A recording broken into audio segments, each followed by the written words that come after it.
अस्सलाम वालेकुम YouTube family. I hope कि आप बिल्कुल खैरियत से होंगे। आज मैं आपके लिए बहुत ही ज़बरदस्त सा ये टोटका लेकर आई हूँ। जैसे कि आप देख रहे हैं कि मेरे हाथ में एक लहसुन है और ये देखें ये साबित लहसुन है। इसको मैंने बिल्कुल लहसुन के ये जो जवे है इसको निकाल के बिल्कुल इस तरह से ये मैंने डंडी कर ली है। ठीक है। अब जैसे कि आपको पता है कि ईद नज़दीक है और हमें अर्जेंट गोश्त गलाना होता है, मेहमान आ जाते हैं। तो करना क्या है कि हमें ये बस इस तरह से हमको ये सारे जवे इस तरह से निकाल देने हैं। ये देखें, ठीक है, मैं आपको दिखा देती हूँ। ये सारे जवे आप इस तरह से निकाल देंगे। ये देखिए, ठीक है, ये सारे निकाल दिए।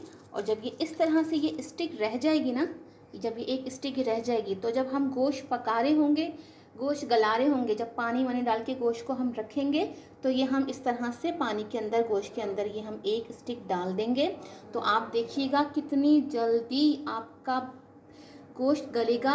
प्रेशर कुकर में भी क्या गोश्त गलता होगा आपका, जो ये इस तरह से आपका गोश्त गलेगा। तो आप मेरी इस टिप्स को फॉलो कीजिए और वीडियो अच्छी लगे तो सब्सक्राइब कर दीजिएगा। और अगर मेरे चैनल पर न्यू है तो सब्सक्राइब कर दीजिएगा। वीडियो अच्छी लगे तो लाइक कर दीजिएगा ताकि मैं ऐसी ही अच्छी सी आसान सी टिप्स आपकी खत्म में लेकर हाजिर हो सकूं।